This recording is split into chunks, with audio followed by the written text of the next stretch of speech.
पढ़ने जा रहे हैं। किसके बारे में? हो सकता है आपको बोर्ड पर दिखाई नहीं दे, लेकिन सुन लीजिएगा ना, कान में ईयरफोन लगा के वीडियो को बढ़िया से इसको देख लीजिएगा तो पूरा मौर्य साम्राज्य के बारे में आपको जानकारी पता चल जाएगा। ठीक, मौर्य वंश जिसे आप मौर्य साम्राज्य कह लीजिए, एक ऐसा वंश जिसने अपने भारत पर 137 वर्षों तक शासन किया। यह एक प्राचीन राजवंश था जिसका संस्थापक चंद्रगुप्त मौर्य था। तो पहला सवाल कि मौर्य वंश का संस्थापक कौन था? चंद्रगुप्त मौर्य। यह भारत पर लगभग कितना वर्ष तक शासन किया? 137 वर्ष तक शासन किया। अगर चंद्रगुप्त मौर्य वंश के अगर शासन काल की बात करें तो याद रखेंगे 323 ईसा पूर्व से 185 ईसा पूर्व तक मौर्य वंश का शासन है, यानी कुल 137 वर्षों तक। अब हम लोग चलिए आगे बढ़ते हैं। नंद वंश था। देखो, मौर्य वंश के पहले नंद वंश था और नंद वंश का जो अंतिम राजा था उसका नाम था घनानंद। हेलो, नंद वंश का अंतिम राजा कौन था? घनानंद का जो अंतिम घनानंद को हराया चंद्रगुप्त मौर्य। ठीक, किसके सहायता से पूछा जाता है? तो आप याद रखेंगे चाणक्य के सहायता से। चाणक्य के सहायता से ही चंद्रगुप्त मौर्य घनानंद को हराने में कामयाब हुआ और आगे चलकर उसने मौर्य वंश की स्थापना की। तो इसमें दो सवाल, ठीक, कि मौर्य नंद वंश का अंतिम राजा कौन था? घनानंद। उसको हराया कौन? चंद्रगुप्त मौर्य। किसके सहायता से? चाणक्य की सहायता से। चाणक्य के बारे में याद रखेंगे, चाणक्य को ही ठीक विष्णुगुप्त कहा गया है। चाणक्य को ही क्या कहा गया है? विष्णुगुप्त कहा गया है। और चाणक्य को ही ठीक विष्णुगुप्त और कौटिल्य भी कहा गया है। चाणक्य को ही कौटिल्य कहा जाता है, चाणक्य को ही विष्णुगुप्त कहा जाता है। चाणक्य के बारे में आप जान लीजिए कि चाणक्य ही वह व्यक्ति था जिसने अर्थशास्त्र नामक पुस्तक को लिखा था। तो अर्थशास्त्र नामक पुस्तक को किसने लिखा था? चाणक्य ने। ठीक, यह अर्थशास्त्र का जो पुस्तक था यह राज्य व्यवस्था से संबंधित पुस्तक था जिसमें हमें मौर्य वंश के बारे में जानकारी मिलती है। इसके अलावा याद रखेंगे चाणक्य चंद्रगुप्त मौर्य का प्रधानमंत्री था। चाणक्य चंद्रगुप्त मौर्य का प्रधानमंत्री था। ठीक है, अब इस पुस्तक का जब नाम आ ही गया, अर्थशास्त्र का नाम आ ही गया, तो आप याद रखेंगे कि चंद्रगुप्त मौर्य के बारे में जो पुस्तक लिखा गया है अर्थशास्त्र, उसमें कुल ठीक 15 गो अधिकरण है। अर्थशास्त्र में पूछा गया है कि कितने अधिकरण है? 15 अधिकरण है। कितने अधिकरण है? 15 अधिकरण है। और वही बात करें अगर 180 प्रकरण है, यानी अर्थशास्त्र में कुल 15 अधिकरण और 180 प्रकरण है। ठीक, उसके अलावा याद रखेंगे जो काफी इंपॉर्टेंट है, अर्थशास्त्र की जो प्रथम हस्तलिपि जो मिला, अर्थशास्त्र की प्रथम हस्तलिपि एक व्यक्ति थे जिनका नाम है श्याम शास्त्री। 1904 में उन्होंने खोज निकाली थी। तो अर्थशास्त्र की प्रथम हस्तलिपि 1904 में खोज निकाली गई थी। खोजने वाले व्यक्ति कौन थे? श्याम शास्त्री। खोजने वाले व्यक्ति कौन थे? श्याम शास्त्री। क्या खोजे? अर्थशास्त्र की हस्तलिपि जो नोट था उस नोट को इन्होंने खोजने का काम किया। सिर्फ खोजा नहीं, उन्होंने उसका अनुवाद भी किया। उसका अनुवाद भी किया। कब किया? 1904 ईस्वी में किया। कब किया? 4 ईस्वी में किया। तो ये याद रखेंगे, फिर से हम दोहरा देते हैं। चाणक्य वह व्यक्ति था जिसने अर्थशास्त्र नामक पुस्तक को लिखा। चाणक्य को ही हम कौटिल्य कहते हैं, चाणक्य को ही हम विष्णुगुप्त कहते हैं। यह चाणक्य कौन था? तो यह चंद्रगुप्त मौर्य का प्रधानमंत्री था जिसने अर्थशास्त्र नामक पुस्तक लिखी। अर्थशास्त्र में कुल कितने अधिकरण है? 15 अधिकरण है। कितने अधिकरण है? कुल कितने प्रकरण है? 180 प्रकरण है। ठीक, अर्थशास्त्र का जो हस्तलिपि जो नोट है सबसे पहले कब खोजी गई? 1904 में खोजी गई। कौन खोजा? तो श्याम शास्त्री ने किया। सिर्फ खोजा ही नहीं बल्कि उसका अनुवाद भी किया। अब चलिए हम लोग बढ़ते हैं आगे। मौर्य वंश का जो पहला राजा था, यानी मौर्य वंश का जो संस्थापक था, कौन था? चंद्रगुप्त मौर्य। ठीक, तो चंद्रगुप्त मौर्य का अगर हम जन्म की बात करें तो 345 ईसा पूर्व में, यानी 345 ईसा पूर्व में चंद्रगुप्त मौर्य का क्या जन्म हुआ। याद रखेंगे चंद्रगुप्त मौर्य का जन्म कब हुआ? 3, 4, 5 यानी 345 ईसा पूर्व में चंद्रगुप्त मौर्य का क्या हुआ, जन्म हो गया।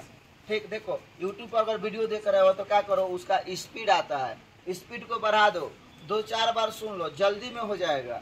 ठीक, इस तरह से करोगे तो बहुत सारी चीजें याद हो जाएंगी।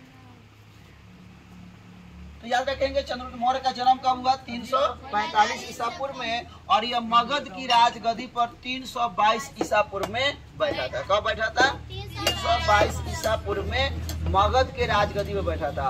हम बात करते हैं मगध, जो कि आप लोग को पहले भी पढ़ा चुके हैं हम, 16 महाजनपद। 16 महाजनपदों में अगर सबसे शक्तिशाली अगर कोई जनपद था तो उसका नाम था मगध। वह जो मगध था ना, समझिए कि आज का बिहार, आज का बंगाल, आज का उड़ीसा, आज का झारखंड, आज का बांग्लादेश, ये सभी पहले मगध हुआ करता था, जिसकी राजधानी पाटलिपुत्र हुआ करती थी चंद्रगुप्त मौर्य के समय। आप इसे याद रखेंगे।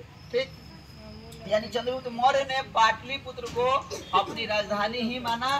ठीक, अब बात करते हैं हम लोग, सवाल पूछा भी जाता है कि चंद्रगुप्त मौर्य के बारे में या हमको मौर्य वंश के बारे में जानकारी कहाँ से मिलती है।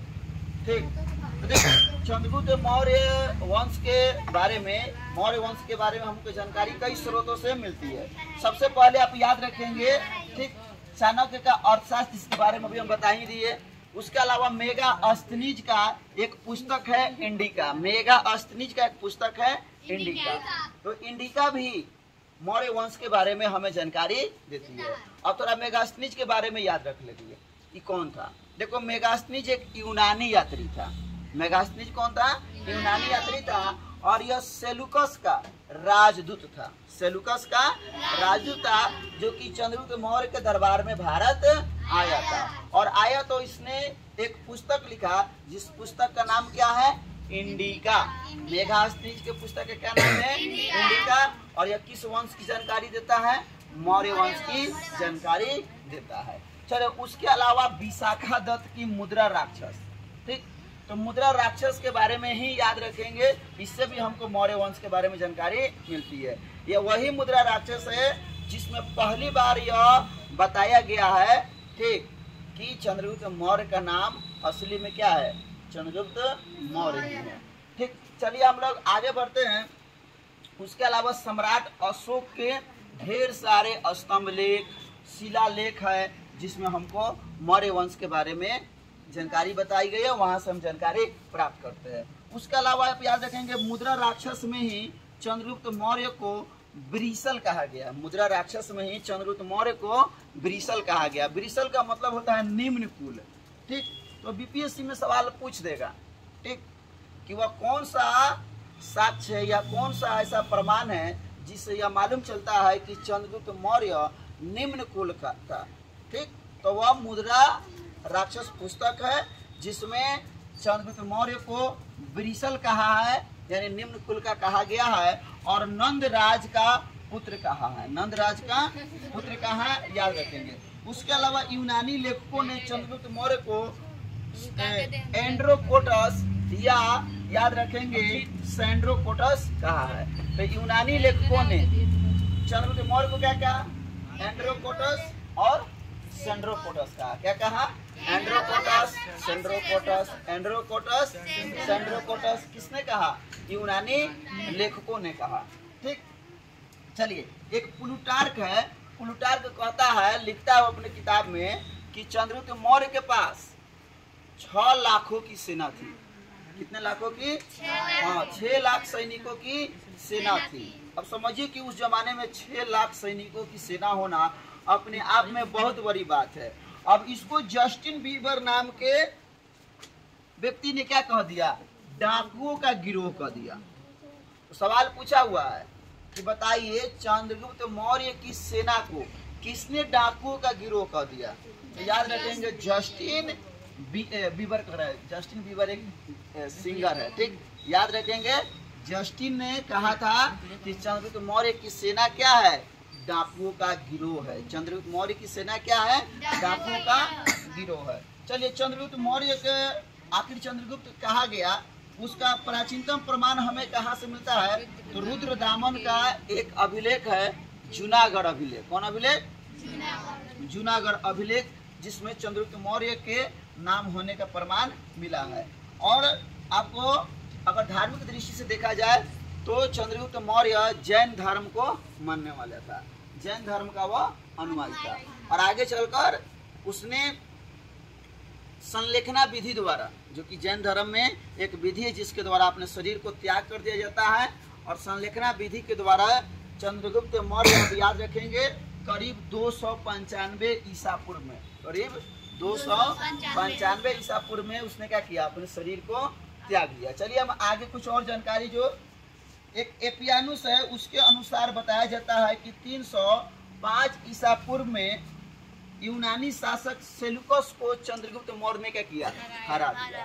ठीक, यानी चंद्रगुप्त मौर्य और सेल्यूकस के बीच में लड़ाई हुई थी। कब लड़ाई हुई थी?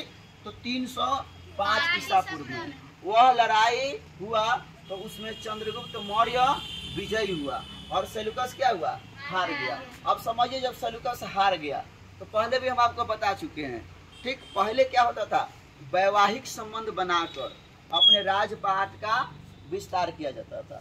तो सेल्यूकस सोचा कि भाई कैसे हम अपनी समृद्धि बढ़ाए, अपनी ताकत बढ़ाए, तो उसने अपने पुत्री, ठीक, करलेनिया या हेलेना, हेलेना को बोलिए कि जाओ क्या करना, चंद्रगुप्त मौर्य से विवाह कर लेना।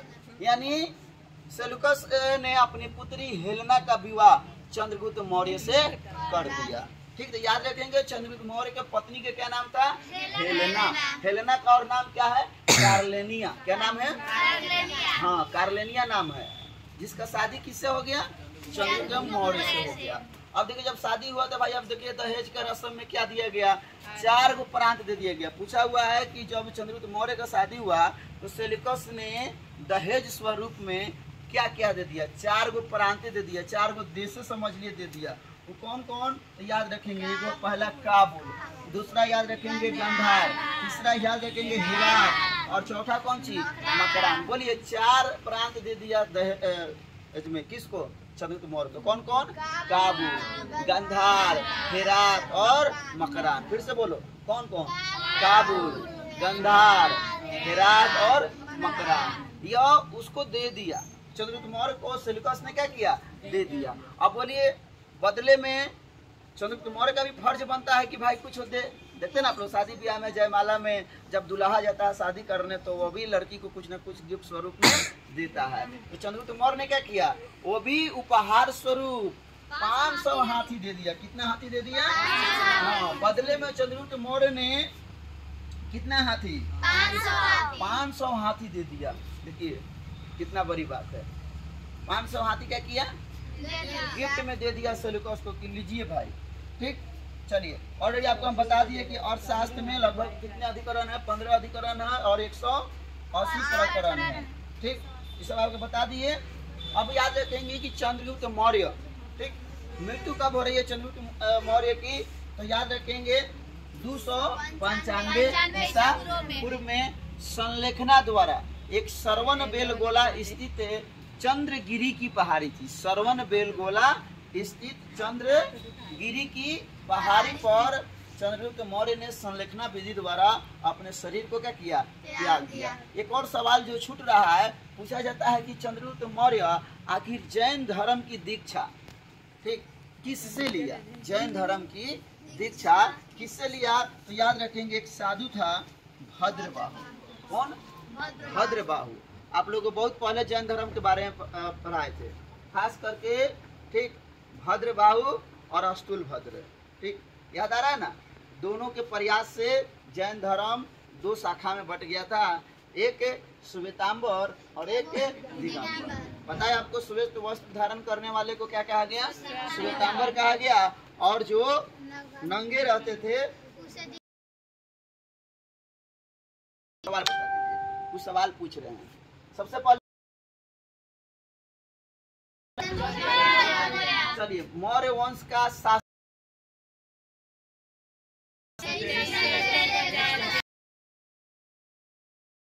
पूर्व, जब काफी ये जो सन है ना, यह जो डेट, महान की मृत्यु भी कब हुई थी, बेबीलोन में उसकी मृत्यु हो गई थी। चलिए का जन्म कब हुआ? 3, 4, 5 एकदम याद रखेंगे। 3, 4, 5 345। चलिए और सवाल बताइए, चंद्रगुप्त मौर्य किसकी सहायता से मौर्य वंश की स्थापना किया? चाणक्य कह लीजिए या कौटिल्य कह लीजिए। चलिए कौटिल्य चंद्रगुप्त मौर्य का क्या था?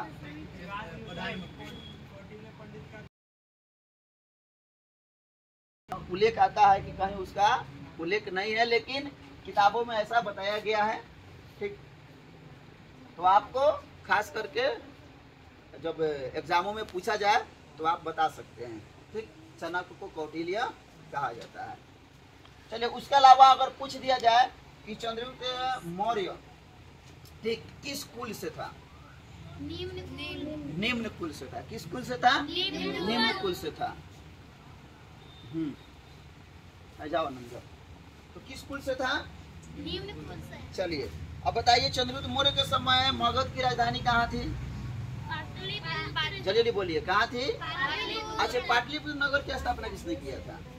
आपको बताए हैं, उदयन ने किया था। किसने किया था? उदयन ने पाटलिपुत्र की स्थापना किया था। और उसने मगध की राजधानी कहाँ, राजगिरी से बदलकर कहाँ रख दिया था?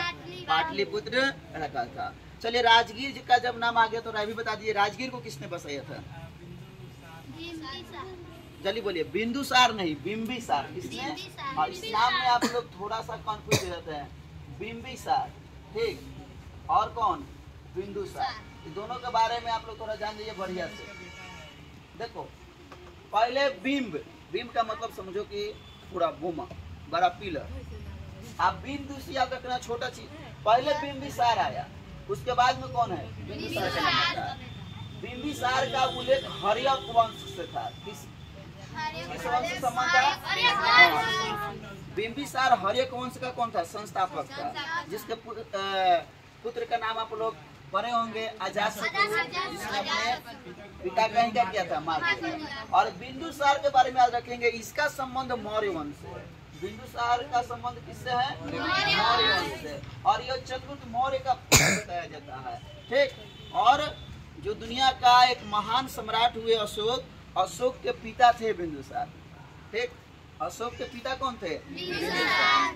ठीक, वैसे याद रखेंगे आप लोग बढ़िया से। तो राजगिरी की स्थापना किसने किया था? बिंबिसार। किसने किया था? चलिए अब बताइए कि चंद्रगुप्त मौर्य के पास लगभग कितने सेना की माने दल था?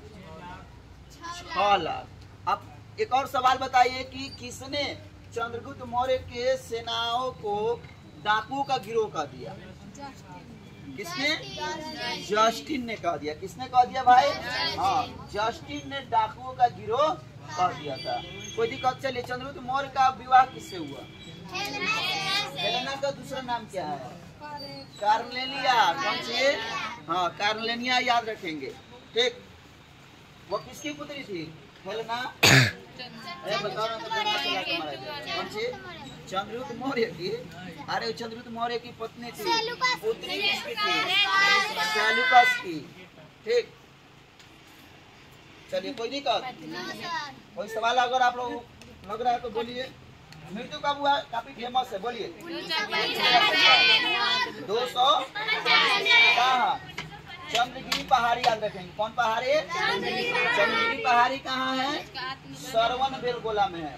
देखो कोई भी पढ़ाई करो तो लाइन बाय लाइन, उस एक एक लाइन से सवाल पैदा होता है। ठीक, यहाँ पर जैसे एक लाइन आप लोग देखेंगे ध्यान से, लिखा हुआ है चंद्रगुप्त ने जैन साधु भद्रबाहु जैन से क्या किया? जैन धर्म की दीक्षा ली। तो किससे ली? भद्रबाहु। कौन धर्म की दीक्षा ली भैया? जैन धर्म से। चलिए जैन धर्म का संस्थापक कौन था? जैन धर्म का। इसके पहले हम टेस्ट लिए थे तो उसमें सवाल था और लगभग एक विद्यार्थी जो था वो सही बनाया। सारे के सारे विद्यार्थियों ने ज्यादा तेजी के चक्कर में गलती बना दी है। कौन सा अभी बताइएगा? हम तो अभी भी ऑप्शन दे देते हैं। जैन धर्म का संस्थापक कौन था? क्या वो ऋषभ देव थे या पार्श्वनाथ थे या एक और ऑप्शन दे देते हैं, क्या वह महावीर स्वामी थे? ऋषभदेव होगा। तो क्या हो जाएगा? ऋषभदेव। जो ऋषभदेव के साथ है उनका क्या है? सही है। ऋषभदेव यह जैन धर्म के क्या थे? संस्थापक थे। पार्श्वनाथ ये तीसरे थे, किसे कह रहे हैं? ये 23वें तीर्थंकर थे। कौन थे? 23वें तीर्थंकर थे पार्श्वनाथ। और महावीर स्वामी, ठीक, ये 24वें तीर्थंकर थे। कौन तीर्थंकर? हाँ, लेकिन अगर पूछा जाए कि जैन धर्म का वास्तविक संस्थापक कौन था, नहीं, तब उसका आंसर क्या हो जाएगा? सीधा प्रश्न रहे कि जैन धर्म का संस्थापक कौन था, तब हो जाएगा ऋषभदेव। लेकिन जैन धर्म का वास्तविक संस्थापक कौन था? कौन? महावीर स्वामी। जैसे आप लोग पढ़े होंगे मध्यकाल में पूछा जाता है कि मुगल साम्राज्य का संस्थापक कौन था? मुगल साम्राज्य तो कौन था? हाँ, मुगल साम्राज्य का संस्थापक कौन था? बाबर। लेकिन अगर वही पूछा जाए मुगल साम्राज्य का संस्थापक कौन था? बाबर। लेकिन वास्तविक संस्थापक कौन था? ठीक, वास्तविक संस्थापक, तो वास्तविक संस्थापक कहा जाता है अकबर को। किसको कहा जाता है? अकबर को कहा जाता है। वास्तविक संस्थापक किसे कहा जाता है? अकबर को कहा जाता है। मुगल साम्राज्य का संस्थापक कौन है? बाबर। लेकिन मुगल साम्राज्य का वास्तविक संस्थापक कौन है? अकबर। ठीक, तो चलिए रहने देते हैं और आप लोग चैनल को प्लीज सपोर्ट कीजिए।